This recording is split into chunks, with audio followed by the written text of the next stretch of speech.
তো ওনার chronic calculus cystitis ছিল। তো যেটা বলার উদ্দেশ্য ওনার হচ্ছে যে লিভারটা হেপাটোমেগালি মানে গ্রেড 3 হেপাটোমেগালি, ঠিক আছে, লিভারটা পুরো সাবকস্টাল হয়ে আম্বলিকাসে পর্যন্ত চলে আসছিল। মানে এরকম লিভার আমি এতদিন অপারেশন করি বা এতদিন এই মেডিকেল লাইনে আসি, এত হেপাটোমেগালি আমি দেখিনি।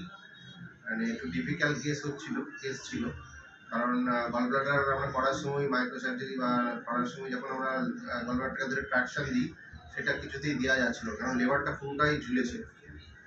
হ্যাঁ, ডিফিকাল্ট কেস ছিল, করে দেওয়া হয়েছে।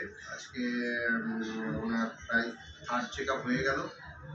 হ্যাঁ, ভালো আছে।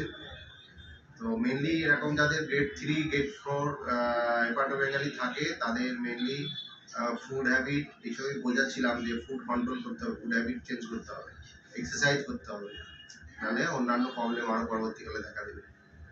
ঠিক আছে, কেমন আছেন বলুন? ঠিক আছে।